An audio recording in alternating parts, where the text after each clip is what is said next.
Assalamu alaikum wa rahmatullahi wa barakatuhu.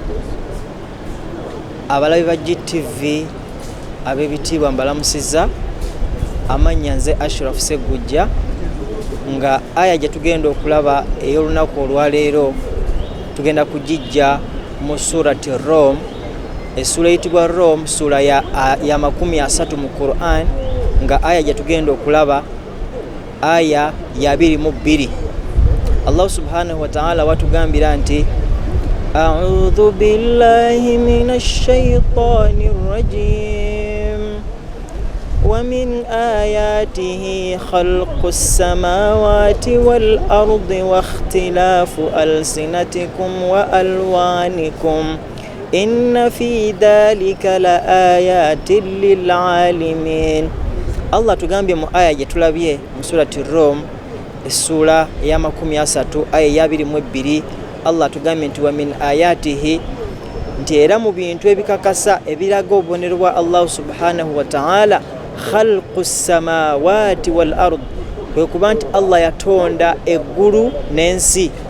Wa ikhtilafu alsinatikum wa alwanikum, Allah teyakoma kuba nti yatonda ensi n'eggulu. Wa ikhtilafu alsinatikum wa alwanikum, Allah nabanga yatonda nabanga yatwawula natwawula mu nnimi zaffe n'amabala gaffe. Olwaleero alhamdulillah bwotunulira ennimi ze twogera nyingi nnyo Allah ze yatwawulamu nazo.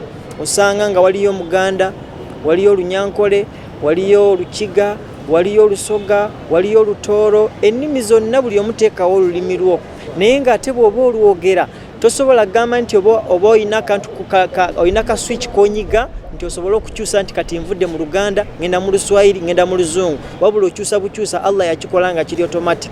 Ekyo nno kiraga nti Allah subhanahu wa ta'ala wa buyinza. Nagamba nti wa ikhtilafu alsinatikum wa alwanikum, Allah nabanga n'amabala gaffe langi zaffe buli omu engeri gyafaananamu. Osanga omuntu nga alhamdulillah, nosanga omuntu nga mweru, nosanga omuntu nga muddugavu, nosanga omuntu nga wa chocolate. Ebyo byonna nagamba nti inna fi dhalika la ayatin lil alimin. Ekyo nno kiraga kabonero akalaga abantu bonna basobola okuba nti bakola ki, akabonero kakola ku bantu abasobola okuba nti bamanya.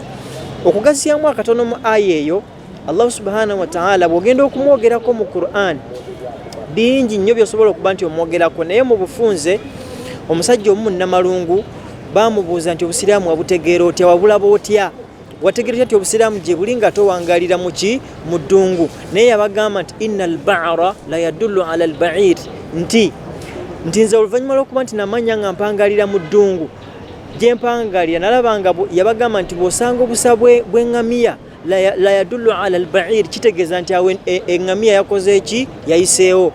Naga nti wa inna athara al-aqdam la tadullu ala al-masir, ate bw'osanga footsteps ebigere by'omuntu nga alina we yayise, kitegeeza nti omuntu yakoze eki, yayiseewo. Naga nti fasama idhatil abraj, bw'otunuulira eggulu lino liyina munyenye nnene, ziyina munyenye Allah yateekawo munyenye nga zaaka, ngezaako okubalaga obubonero bwa Allah obw'enjawulo. N'agamba nti wal ardi dhatul fijaj, ate n'ensi eno Allah yagiteekamu amakubo. Nosanga ekkubo mulimu ekkubo erigenda e Masaka, mulimu ekkubo erigenda e Kalamoja, mulimu amakubo ag'enjawulo. N'agamba nti wal biharu dhatul amwaj, ate era ne mu nnyanja Allah nateekako ki, n'ateekako amayengo. Naye yakomekereza ebigambo n'agamba nti ala yadullu dhalika ala al-latiful khabir, ekyo tekiraga nti waliwo Allah subhanahu wa ta'ala abikontrolinga.